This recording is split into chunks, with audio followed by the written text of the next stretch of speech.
Сәлем, менің есімім Кристина. Мен отбасымда жалғыз қыз болатынмын. Бауырым туылғанға дейін. Және бұл оқиға сол туралы. Анамның аяғы ауыр болғанда менің жасым 13-те болды. Және мен отбасымда тағы да бір мүшені күттім. Бірақ бауырым туылғанда менің өмірім күрт өзгереді деп ойламадым. Ата-анам маған кішкентай балаларға уақыттың көп бөліну керектігі жайлы ескерткен болатын. Және болды. Әкем екеуміз анам мен бауырымды үйге алып келе жатқанда мен ойлаған болатынмын, енді менімен бірге ойнайтын адам бар, жай дос, екеуміз бірге сурет саламыз деп. Бірақ та барлығы керісінше болды. Барлығы менің бөлмемді кішкентай ініме беруден басталды. Анам Максимге, менің ініме, өзінің жеке бөлмесі көбірек қажет деп айтты.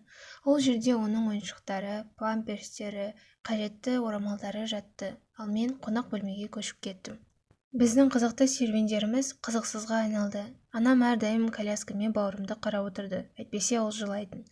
Үйде көп нәрсені істеуге болмады. Қатты жүгіруге, ойнауға, кино көруге. Тіпті бізге тәтті тағам туралы ұмытуға тура келді. Максимді кішкентай кезінен жақсы тамаққа үйреткісі келді, яғни пайдалы тағамға.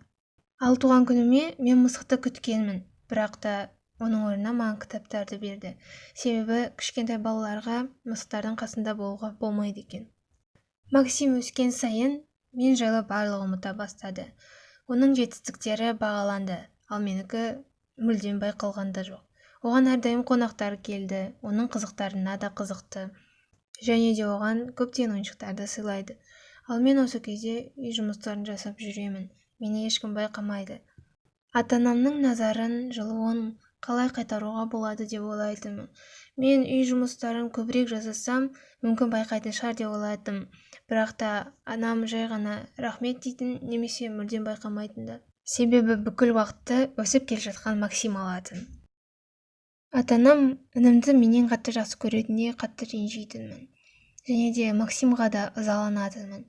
Оны мүлдем жақсы көрмейтінімді түсіндім. Максим 3-ке толғанда ата-анам мені онымен қалдырып, өздері жұмыс бабымен бір жерге кететін. Қыдырудың орнына, құрбыларыммен жүрудің орнына мен осы Максиммен отырдым. Онымен бір ақылсыз ойындарды ойнадым, оны тамақтандырдым, оның артынан жинадым, тіпті кейде оның памперсін ауыстыруға тура келді. Одан кішкене ғана алыстасаң, ол бірден жылай бастайды. Осы жолы ата-анам ұзақ уақытқа кетті. Максимнің ұйқысы келді, бірақ та ол менімен ұйықтауға бой бермеді. Яғни ұйықтағысы келген жоқ. Мен жынданып кухняға кетіп қалдым. Сол кезде телефонмен отырдым. Максим қатты жылап маған келді, ал мен оған мән берген жоқпын. Және де ол жылай бергендіктен оған жынданып, неге сен жылай бересің? Менен ары тұршы деген сияқты айттым. Мен оны итердім және 1 секундтан кейін қатты дыбысты естідім. Бұрылып қарасам, Максим жерде басын ұстап жатыр екен. Басында мен бір қайғылы жағдай болған шығар деп ойладым. Мүмкін мен оны itергенде оның аяғы тайып құлап қалған шығар. Мен тұрған жерінде қатып қалдым. Бірақ Максим жылағаннан есімді жидым. Телефонды алып анама хабарластым. Ол бізді күтіңдер деді және де дәрігерлерді шақырды. Мен өзімді Максимнің қасына сырғанап түсуге мәжбүрледім. Ол бірден келіп мені құшақтады және де басын соғып алған жермен сүйкенді. Осы кезде мен ата-анам не дейді екен, Максимге не болады екен деп қатты ойландым. Дәл сол кезде менің көзім қарауытып, қараңғылық басты. Көзімді ашып оянғанда больницада жатыр екенмін. Қасымда әкем отыр.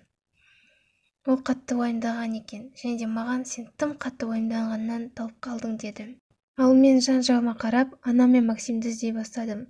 Әкем Максимнің жарасын тігіп жатыр деді. Анам қасында.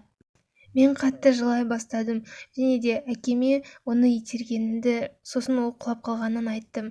Ал әкем болса қуанышқа орай мені құшақтап, анам екеуміз расымен де саған аз уақыт бөлдік. Бірақ та саған кішкентай балаға жынданудың қажеті жоқ еді.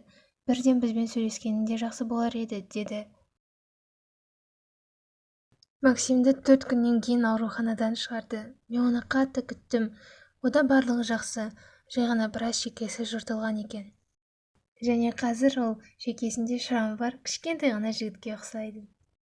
Мен ол маған ренжитін шығар деп ойладым, бірақ та ол мені өзінің кішкентай ғана қолдарымен құшақтап алды.